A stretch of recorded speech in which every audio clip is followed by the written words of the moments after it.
Hello everyone. So today I'm on my way to the Magic Circle, but I have a little bit of time and I decided to answer some of your questions. What is that?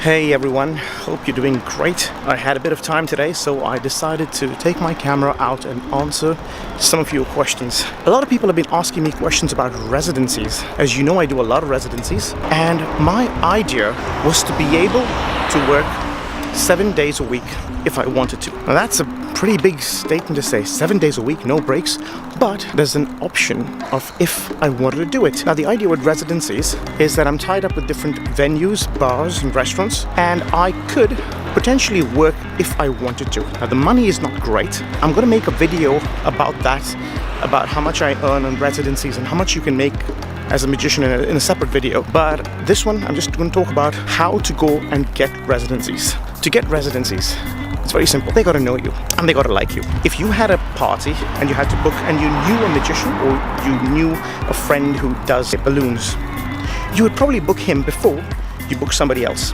because you know that person. That means you got to get these places to know you. Now, how do you know these general managers, bosses, or the people in charge of booking entertainment? I think number one is you have to go there, so they have to see you. Now, either you go there as a customer, which might be a little expensive if you're looking at high-end venues, because you got to go there many times, not just once. You got to go there and chat with them, or have a party in there. That means if you're booked in to do a party and you're at that venue, that's a great opportunity to pitch for residency, because they're seeing you work, they're seeing what you do right there, which is a great idea. So never miss an opportunity. If you're at the venue, just say, hey, as you can see, this is what I do. How about I come in one day, have a meeting with you, talk about how you can promote the venue in a certain way. Now, they're not going to want to pay you money unless they're getting something out of it. Now, obviously, if you're a magician, I'm speaking to magicians mainly, but if you're a magician, you are doing close-up magic around tables, so there is a lot of value in that. But how do you convince them to pay you that money to do this on a weekly basis? And if you can't make it, you're going to send somebody else, or you just don't show up. So that's what I have. So a few venues, I have a deal where they just want me, and if I cannot do it, I don't send anybody else. I have a text message saying, I can't come this week, I'll see you next week. Sometimes certain venues, like the hip hop brunch, I have to supply a magician because what they're advertising is a magician every brunch. So if I can't make it, I have a few magicians on my list that I send in to cover for me. Now, another good opportunity is if you know magicians. If you don't, that's different, but if you know a lot of magicians that do residencies, have a chat with them. See if you can tie up with them in where you can cover their residencies and you can pass them some of yours. Now, there's so many venues in London. A lot of people say, I don't get residencies and that sort of thing. But there are so many places in London. All you got to do is convince them that they need to book you. So it is not easy. It is hard. And what I'm here to tell you, it's a numbers game. That means you are going to be rejected many times. I approach about 100 venues, and I usually start by saying, can I come in one day and do a little pitch? Can you see how I work? And then decide if you want to book me or not. So that is the way I work. Now, maybe you're going to be very different and you don't want to do a free pitch, but for me, I think it works well when they can see you. So I say, look, there's no strings attached. I come in and I do a performance for about an hour, maybe 20 minutes if you're in a hurry. And all they got to do is watch you and decide if that's good or not. Now, I always tell them there's no strings attached. If they don't like me, they don't have to book me. They just tell me this doesn't work, and that's absolutely fine.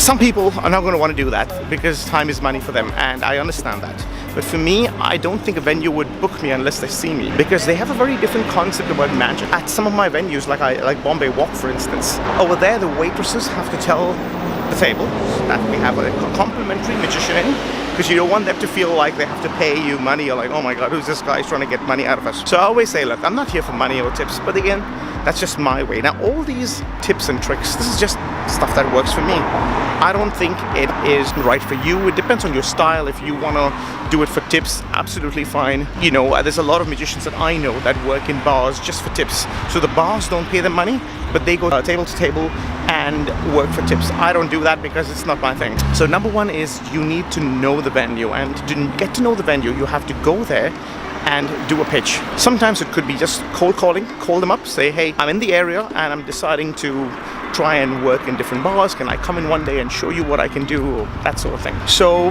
there we go. That's my little advice on how to get residency. You might have seen the video talking about how helpful residencies are to any gig.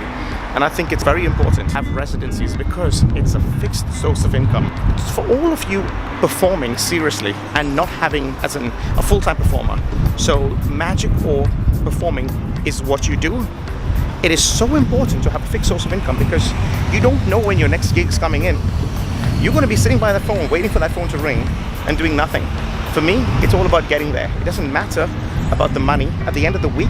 Yes, they do pay my bills with residencies, but it's all about being seen. You never know when your big break is around the corner. You don't know who you're going to meet at residencies, and it could be any residencies. Now, yes, there's better odds at being on a better residency to get that kind of clientele that you're looking for, but I think just getting out there is important. So all of you newbies who are just getting started in magic, perform for free because you need that flight time. So maybe approach a bar, say, look, here's what I'm going to do. I'm going to come down, do a bit of magic every Sundays or Saturdays or whenever. Magic's not your thing. For me, I charge every venue that I perform at because I have to pay bills, and I think I've reached a certain level where I've got about 7 residencies a week now. And because I can work 7 days a week, that's great. I don't have to.